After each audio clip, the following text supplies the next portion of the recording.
Heat makers. Crack music. What's good, y'all? Welcome back to Tasting Notes from the Streets, the show where we pair our favorite foods from the hood with the illest wines from around the world. And we at Rowdy Rooster in NYC to get their take on the classic Indian street dish, Vada Pao. Because we're talking Indian food and wine pairing, I had to get a master at this. Editor-in-Chief at Quench Magazine, my dog Gurvinder Bhatia. So we made it to Rowdy Rooster. I'm here with my man Gurvinder to put us on with some Indian street food pairings. We're pairing Indian street food with Canadian Gamay. Now that is a rare, there's a very rare combination of people that can do this. So I relate in the sense of not everybody gets wine and hip hop. So we're pairing Indian street food with Canadian wine, and you chose to go with the Gamay today. What was that selection like for you? Well, you know, here's the thing. I mean, I think we're busting myths on two different levels here. One is that, you know, Canada is probably the most major wine producing country in the world that nobody knows anything about outside of our borders. And so Ontario has the largest growing region in Canada, and they do so many different types of grape varieties. And I love Gamay. I mean, Gamay is, of course, it's the main grape for Beaujolais in France, but Ontario does such a great job with Gamay. And I love the juiciness of it. I love the little pepper and spice to it. And the textural aspect of it, I think, is so important. And then when we look at Indian food, and particularly Indian street food, again, people have this misperception about, number one, I mean, Indian food isn't one homogenous entity. It really depends region to region to region, but also there's this misperception that you can't pair wine with Indian food, which is so wrong. Right. Well, that's the thing, like the spices, and Indian food is really, really so synonymous with a lot of spices, and is that very difficult to navigate when you're thinking about wine pairings? Well, I think there's, again, a couple of things with that. One is you have to distinguish between spice and heat, right? Because spice is about flavor. Right. And so you can have different levels of heat, but really when something is prepared with the spices, it's about flavor, and you can have those different levels of heat. When you're doing any type of food and wine pairing, I mean, you're looking at flavor, you're looking at weight, you're looking at texture, and it just adds a little different dimension when you're looking at the flavor profile of different types of Indian cuisine. Yeah, no, that's true. Now, you also found this spot for us, man, Rowdy Rooster. Again, I grew up in New York City. I'm here my whole life.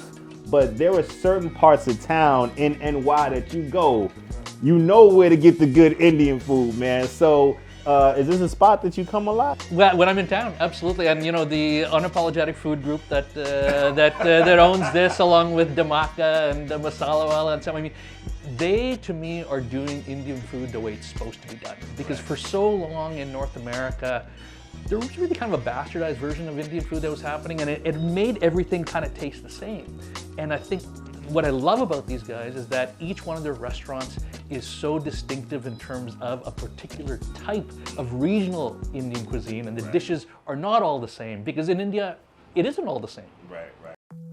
When you think about Indian foods, it's easy to lock in on the curries, but Indian cuisine is incredibly diverse. The thing to remember is it's not just one food culture at all. The country is huge, so just like the US, those foods change drastically depending on where you are. Even with a dish like Vada Pao, there can be thousands of variations in one city.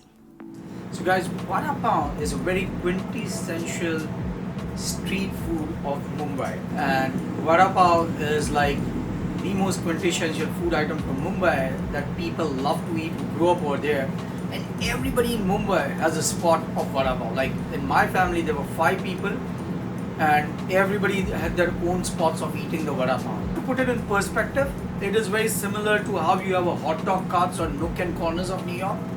Vada Pao is something like that. You'll find on every nook and corner a small shop selling Vada Pao. So with the Gamay, we're going to do the Vada Pao. And Vada Pao is street food from Mumbai It's a spiced potato patty that's been fried and then served in a pao, which is a bun basically. So you have carbs upon carbs. And the great thing about gamay is because of the juiciness of it, because it's not heavily oaked, because it's so versatile. I mean, and this one particularly, I mean, it has this brightness of fruit.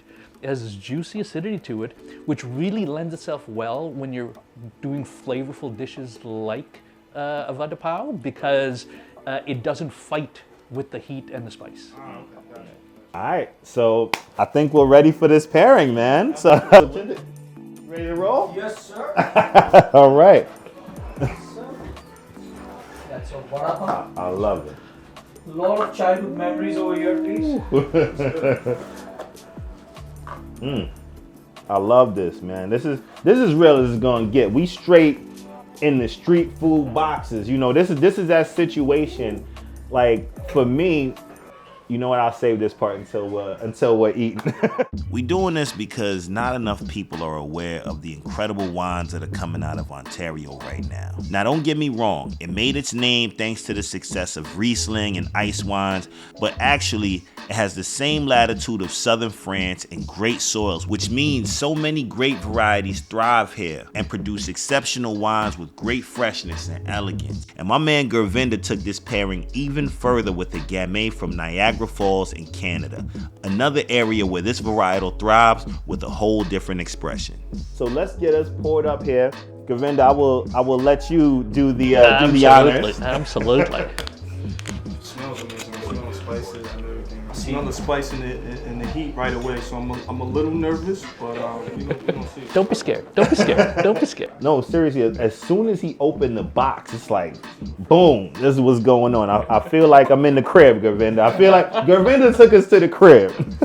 Street food is such an important part of Indian food culture. Seriously, man. Well, let's get into this. Okay. Wow. Wow. Everything just jumps right out at you. And there's like this little sauce in there that. Yeah, a little chutney. There's the chutney in there, absolutely. And CT, it's not heat. It's not a lot of heat. A little bit of heat. Yeah. It's a little slap in the face. no thing. Get your head. Get you right here. And the thing I love about this wine, I mean, with good quality gamay, you know, it's almost the purity of the fruit. It's the blueberries and the cherry and the plum. No, this is amazing. Like, you're so right. There's this little spiciness in the wine, and it brings the spiciness in the dish up. It's like you try the dish, you taste the spice, but the wine puts it on speakers. So what's the best time to eat Vada Pao? Like, bring me into the world of how this is consumed. Anytime. Honestly, anytime. I mean, I would, sometimes have this for breakfast. I mean, lunch, snack, after dinner, instead of dinner. I mean, that's the great thing about street food, though, right? I mean, because most street food anywhere, it's about anytime. There's something that's good for being on the go. Having wine, so how is the food and wine going together now? Dude, I think you need to bring Gurvinder in as like in-house Sam. This was crazy. This was amazing. Unfortunately, we can't afford it. This has been another episode of Tasting Notes from the Streets. Make sure you subscribe on YouTube. You know we come with much more fire. I might have to do some more Indian street food pairings. I don't know. But listen, try some Indian street food. Try some Canadian Gamay. And make sure you try Rowdy Rooster, because damn. It's another episode of Tasting Notes from the Streets, y'all. Cheers.